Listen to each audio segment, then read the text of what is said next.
What if oil prices surge again? It's a question that can spark a lot of anxiety, right, for all of us. It really can. So today, to really get a handle on what that might mean now, we're doing a deep dive. We're looking into your sources, pulling out the key lessons from past economic shocks. Yeah, and asking, what can they genuinely teach us about, where we're vulnerable today? Okay, so when most people think oil, they probably picture like the gas pump. Right, the gas tank. But what the sources show is this hidden dependency. It's way beyond fuel.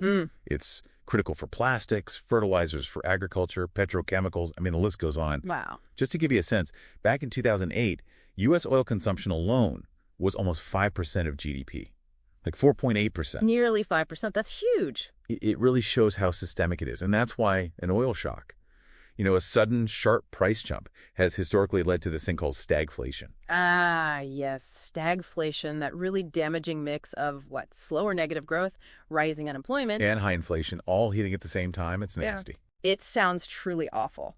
So, okay, how does an oil shock actually make its way through the economy? What are the sort of transmission channels? Well, there are a couple of key ways it happens. First, there are the direct effects on you, the consumer. Okay. Higher prices for gas, for heating oil.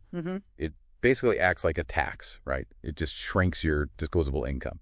Less money left for everything else. Got it. So that's the immediate hit. Exactly. Then you've got the indirect effects hitting businesses. Oil is a fundamental cost for so many companies. Right. Energy, materials. So when the price shoots up, their operating costs jump. Now, they might absorb that, which hurts their profits, Or or they pass it on to us. precisely, which leads to what economists call cost-push inflation. Prices for lots of goods start rising. Okay, so direct hit on spending power, indirect hit through rising prices.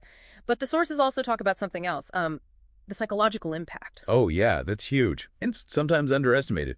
A sudden, sharp price spike can seriously dent confidence. Well, households might get nervous about the future, start saving more, just in case. Precautionary savings, delay buying a car or a new appliance. Yeah. Okay. Businesses, they might get wary too, put expansion plans on hold, delay investments in new equipment. And this nervousness, this anxiety, it can kind of feed on itself. Exactly. It can create a sort of self-fulfilling prophecy. That idea of a CNN recession we saw hints of in 1990, where the fear itself contributes to the slowdown. Interesting. So the perception of the shock matters too. Like, is this temporary or is this the new normal? Absolutely. And the underlying health of the economy before the shock hits makes a big difference in how severe the reaction is. Right, okay. That CNN recession idea is fascinating fear-driving reality. Although, couldn't someone argue that's just blaming the messenger for an already weak economy? What do the sources really pinpoint as the triggers? Well, the sources suggest it's a complex interaction. The shock provides the trigger, but the underlying conditions and the psychological reaction determine the severity. It's not just fear, but fear amplifies the direct economic effects. Gotcha. So let's pivot to today then. What does all this history mean for us now? Because the sources suggest the answer to what if oil prices surge has really changed. It really has.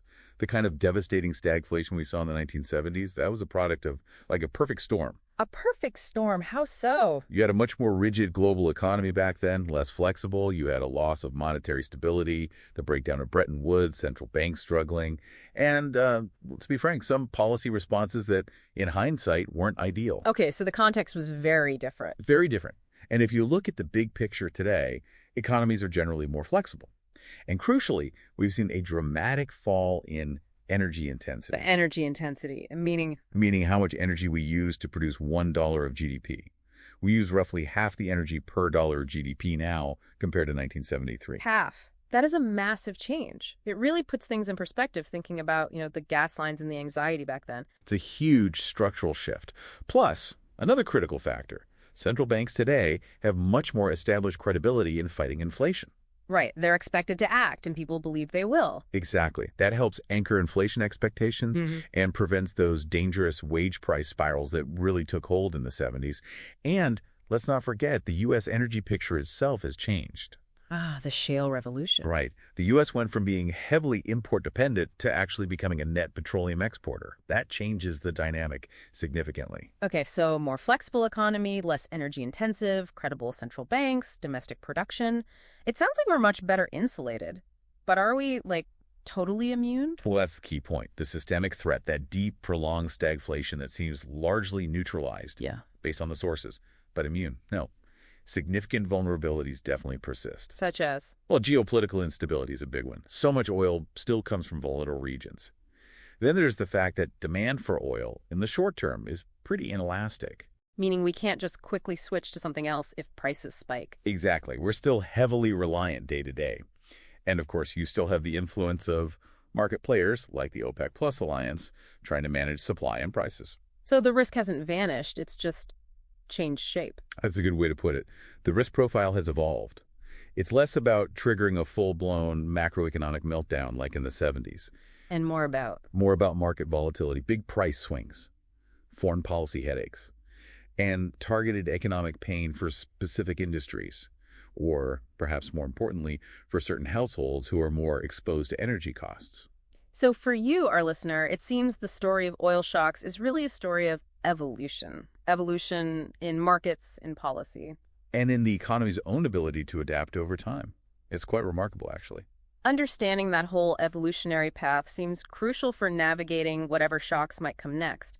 So the question for you is, how does knowing this history shape your perspective on our economic resilience and maybe on where we're headed with energy in the future?